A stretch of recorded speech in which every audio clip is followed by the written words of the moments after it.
You wake up surrounded by things you do not need. Your body is draped in materials that took thousands of hours to make. You are warm while others are cold. What does it mean to have more than enough in a world of endless scarcity? For most of human history, this is not hypothetical. For about 300,000 years, human beings lived without the concept of personal wealth. You belonged to a small group. You moved constantly. You carried only what you needed to survive. How did the human mind shift from sharing everything to hoarding everything? Look back at the vast timeline of your ancestors. The default state of humanity is radical equality. Anthropologist Richard Lee documented this deeply in his studies of the Juhoansi people in the Kalahari. He found that hunter-gatherers actively enforce equality. They use humor and social pressure to ensure no single hunter feels superior. Why would a successful hunter let others mock his catch? It prevents arrogance. It ensures that the group remains cohesive and focused on collective survival. No one starves unless everyone starves. But slowly something shifted in the human brain. The environment changed. The ice began to recede. Human populations grew and settled. When did the first rich human appear? Imagine walking through a freezing tundra 30,000 years ago. The wind howls across the icy plains. Survival here requires constant movement and constant work. Yet deep in the permafrost a different story is buried. Look at the archaeological site of Sungur in modern-day Russia. Researchers uncovered burials here that defy everything you might think about the egalitarian nature of Ice Age hunter-gatherers. 2 children were found buried with over 10,000 mammoth ivory beads. They wore ivory bracelets. They had spears carved from massive mammoth tusks. How did they get all this? Each bead took an estimated 45 minutes to carve. That is thousands of hours of labor devoted to decorating 2 young bodies.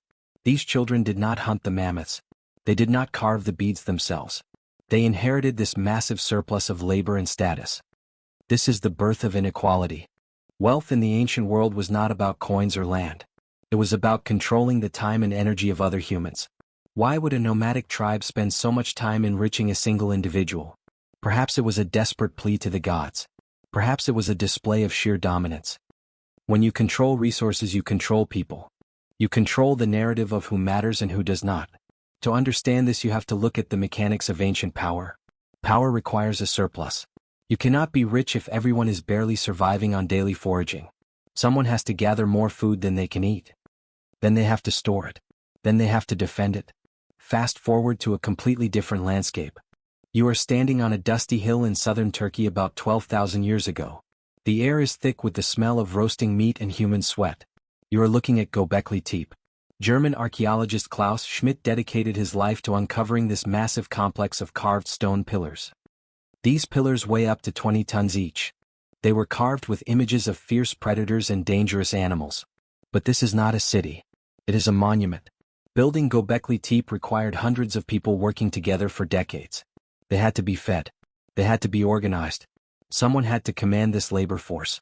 You see, agriculture had not even been invented yet. These were hunter-gatherers who somehow managed to pool enough wild resources to support a massive construction project. This requires a hierarchy.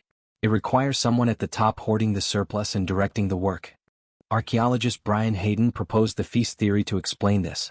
He suggests that ambitious individuals used abundant wild resources to host massive feasts. By giving away food, they created debts. The guests owed them loyalty. The guests owed them labor. How do you convince free foragers to drag 20-ton stones up a hill? You feed them and make them indebted to you. To be rich here meant you held the spiritual and social power to make others lift stones for you. You controlled the feast. You controlled the flow of wild grain and hunted meat.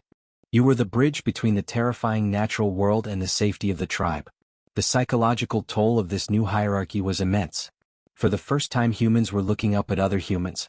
The egalitarian instinct was being overridden by the display of surplus. But true wealth, the kind that glitters and blinds, was yet to come. It required the mastery of fire and earth. It required metal. Move forward to the shores of the Black Sea around 4,500 years before the Common Era. You are walking through the Varna Necropolis in modern Bulgaria. Here the earth yields a chilling testament to human vanity. Archaeologists discovered the oldest major hoard of gold artifacts in the world at this site. One specific grave, known as Burial 43, holds a man surrounded by unimaginable riches. He is covered in gold beads, gold rings, and gold weapons. He even holds a massive stone axe with a gold handle. British archaeologist Colin Renfrew analyzed this site and noted a profound shift in human society. Gold has no practical use for survival. It is too soft for tools. It is too heavy to carry comfortably.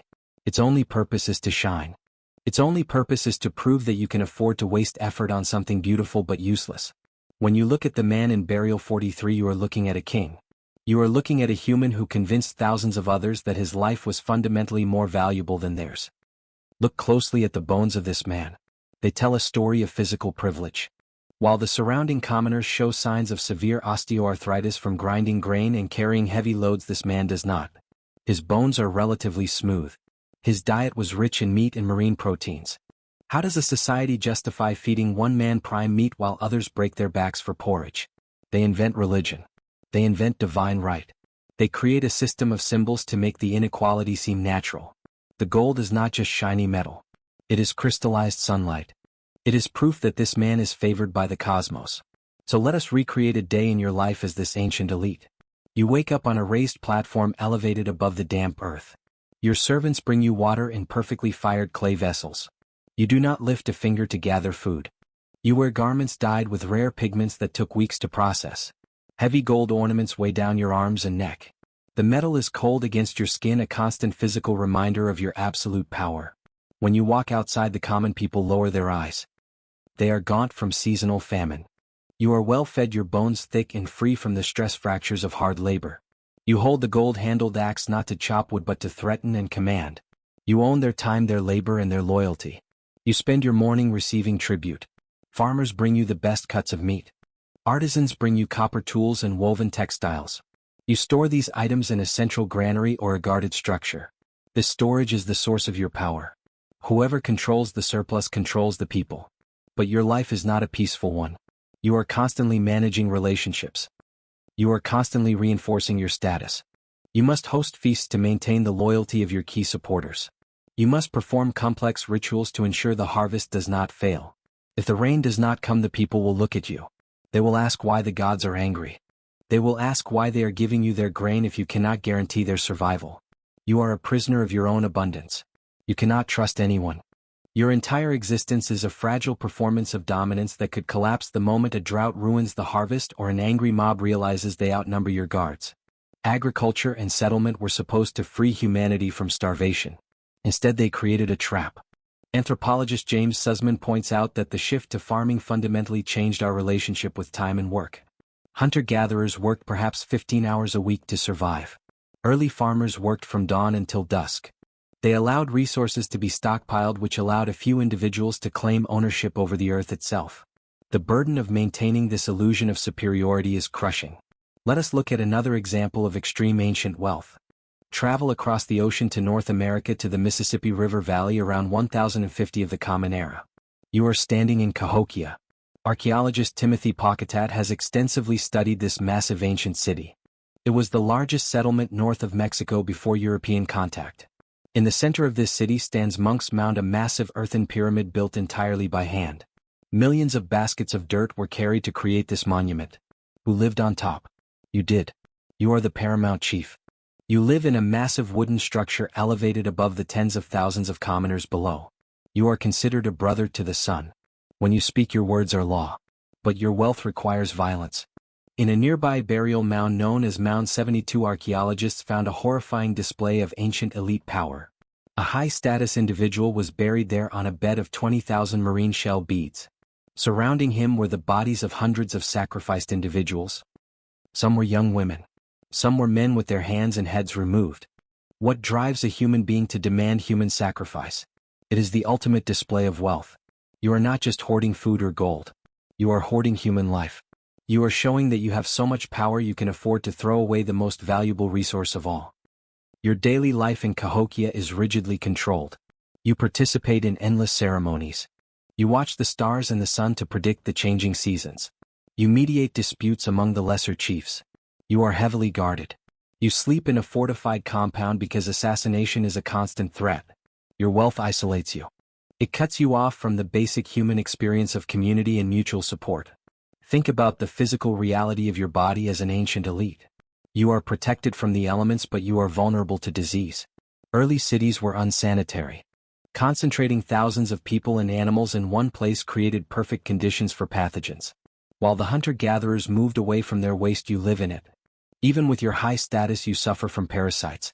You suffer from dental decay because your diet is rich in processed carbohydrates.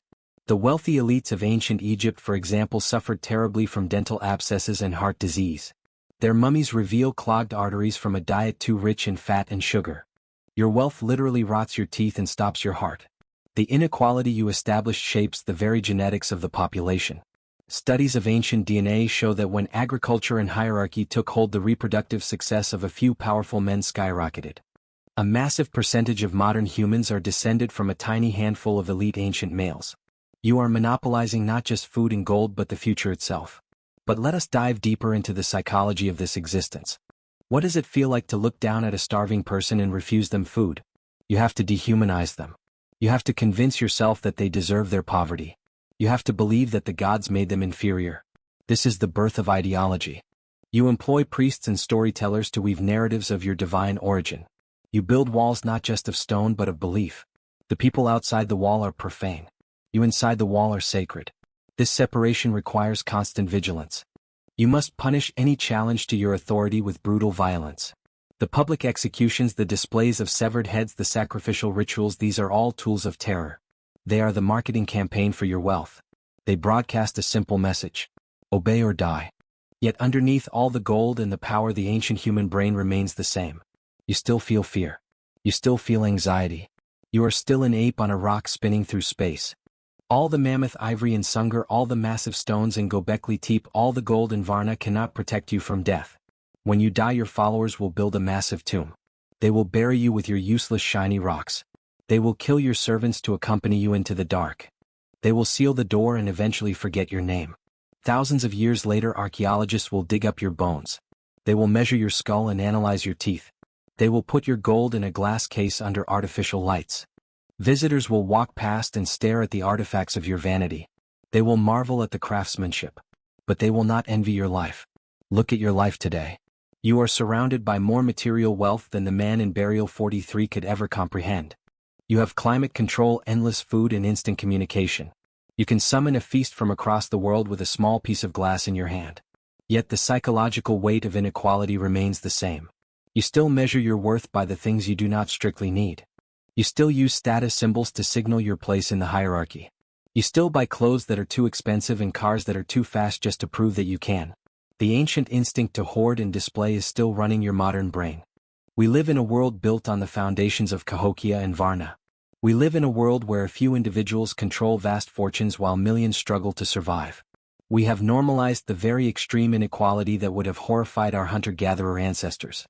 When you walk down a city street and ignore a person sleeping on the pavement, you are participating in the same psychological mechanism that allowed the ancient kings to sleep soundly on their raised platforms. You are accepting the narrative that some human lives are worth less than others.